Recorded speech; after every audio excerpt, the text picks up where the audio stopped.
Hello everyone, welcome back to my channel. আমি সোহিনী মাঝি, professional makeup artist. আজ Sunday আর এখন ঘড়িতে বাজে 7:10। এই মুহূর্তে ক্লায়েন্ট দিদি আমায় কল করেছিল আইব্রো করার জন্য। তোমরা হয়তো অনেকেই জানো না আমি আইব্রো প্লাক করি, তাই হঠাৎই মাথায় এলো মেকআপ রিলেটেড অনেক ধরনের ভিডিওই তো তোমাদের সাথে শেয়ার করি, আর সেটা তো তোমরা জানোই। তাই আজকের ভিডিওটা একটু অন্যরকম, প্র্যাকটিক্যালি আইব্রো করা আমি তোমাদের আজকের ভিডিওতে দেখাবো এবং সাথে কিছু ইম্পর্টেন্ট ট্রিক্সও তোমাদের সাথে শেয়ার করব। স্কিপ না করে পুরো ভিডিওটা দেখতে থাকো।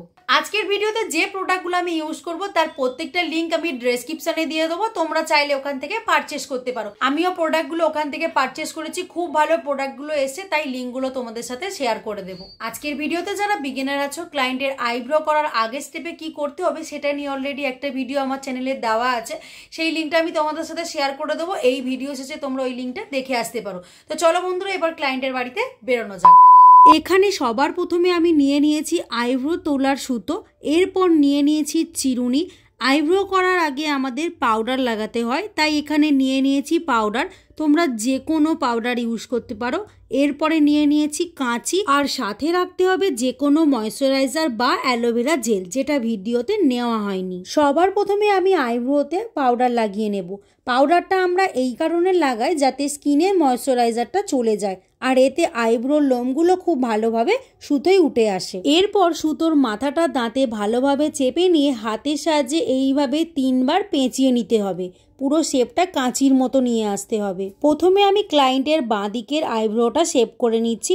সবার প্রথমে উপরের দিকের লোমগুলো তুলবো, কারণ নিচ থেকে আইব্রোর লোমগুলো তুললে বোঝা যাবে না শেপটা কি হবে। প্রথমে ওপরটা যদি আমরা ঠিকভাবে শেপ করে নিই তাহলে একটা শেপ চলে আসবে, আর আমরা তখনই বুঝতে পারবো নিচ থেকে ঠিক কতটা লোম তুলতে হবে। এভাবে অল্প করে করেই লাইন বরাবর এক্সট্রা লোমগুলো তুলতে হবে। এবারে আমরা নিচের লোমগুলো তুলবো, তাই ক্লায়েন্টকে কিন্তু 2 হাত দিয়ে ভালোভাবে টেনে ধরতে বলবে, কারণ লুজ করে ধরলে চামড়া কেটে যাওয়ার সম্ভাবনা থাকবে। যাতে কেটে না যায় আর অল্প ব্যথা লাগে তার জন্যই কিন্তু টান করে ধরতে হবে। তোমরা দেখতেই পাচ্ছ লাইন বরাবর অল্প অল্প করে লোমগুলো তুলছি। সুতো দিয়ে আমি যে কাঁচি শেপটা বানিয়েছি তার মধ্যেই এক্সট্রা লোমটা ঢুকিয়ে টেনে তুলে দেব। এই ভিডিওতে যারা বিগিনার আছো, ক্লায়েন্টের আইব্রো করার আগের স্টেপে কি করতে হবে সেটা নিয়ে আমার চ্যানেলে একটা ভিডিও অলরেডি দেওয়া আছে, লিঙ্কটা আমি দিয়ে দিলাম ডেসক্রিপশনে, তোমরা চাইলে এই ভিডিও শেষে দেখে আসতে পারো। আর আজকে আমার চ্যানেলে যারা যারা নতুন তারা অবশ্যই চ্যানেলটিকে সাবস্ক্রাইব করে দিও। একটা গুরুত্বপূর্ণ কথা তোমাদের সাথে শেয়ার করছি, বিশেষ করে বিগিনারদের জন্য। যারা বিগিনার আছো তারা কিন্তু কখনোই ফার্স্টে কারোর আইব্রোতে অ্যাপ্লাই করতে যাবে না। সবার প্রথমে তোমার পায়ের যে লোম আছে সেখানে পেন দিয়ে আইব্রো শেপ এঁকে নিয়ে তারপর আস্তে আস্তে সুতো দিয়ে লোমগুলো তোলার চেষ্টা করবে। প্রথম দিকে আমিও এইভাবেই বহুবার প্র্যাকটিস করেছি, তারপর ক্লায়েন্টের ওপর করা শুরু করেছি। তাই তোমাদের এই ট্রিক্সটা শেয়ার করলাম, কারণ আমিও চাই আমার ভিডিওগুলো দেখে তোমরা যেন আমার মতো কাজগুলো শিখতে পারো।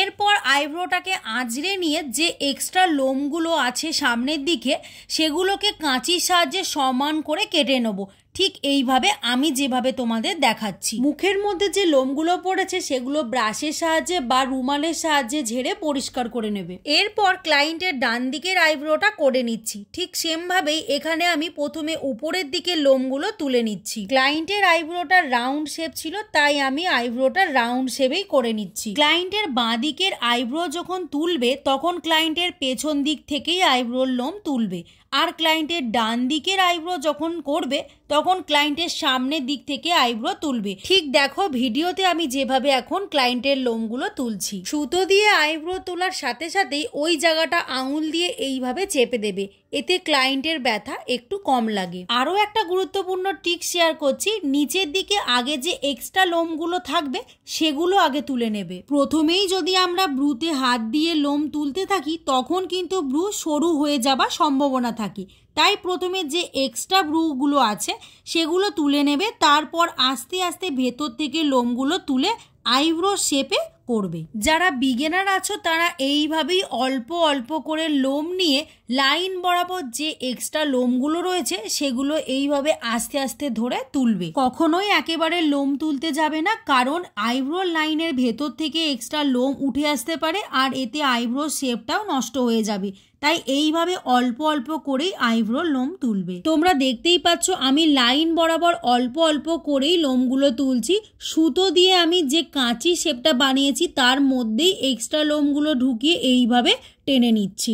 এরপর চিরুনির সাহায্যে আইব্রোটা আঁচড়ে নিচ্ছি। যে এক্সট্রা লোমগুলো উঠে আছে সেগুলোকে কাঁচির সাহায্যে সমান করে কেটে নেব, ঠিক এইভাবে আমি যেভাবে দেখাচ্ছি। কাটার পর ওরই ওপরে যে ছোট ছোট লোমগুলো আছে সেগুলো তুলে নিতে হবে, তা না হলে আমাদের আইব্রোর শেপটা ভালো আসবে না, আইব্রোটাও টেরা বাঁকা দেখাবে। আইব্রোটা আমি এখানে খুব ভালোভাবে দেখে নিচ্ছি কোথাও লোম রয়ে গেছে কিনা, আর যেখানে যেখানে আমি লোমগুলো দেখতে পাচ্ছি দেখো আমি সেখানে লোমগুলো সুতোর সাহায্যে তুলেও নিচ্ছি। সব শেষে সুতোর সাহায্যে দেখে নিচ্ছি দুটো আইব্রো সমান হয়েছে কিনা।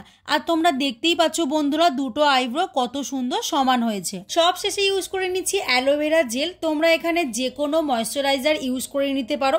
আইব্রো করার পর পোর্সগুলো যে ওপেন হয়ে যায় সেটাকে মিনিমাইজ করার জন্য অ্যালোভেরা জেল ইউজ করে নিচ্ছি। ময়েশ্চারাইজার অ্যাপ্লাইয়ের সাথে সাথে সুন্দর করে ম্যাসাজ করে দিচ্ছি। তোমরাও ক্লায়েন্টের ওপরে এই ধরনের ম্যাসাজ অ্যাপ্লাই করতে পারো। চলো বন্ধুরা জেনে নিই আমার কাজটা ক্লায়েন্টের আজকে কেমন লাগলো।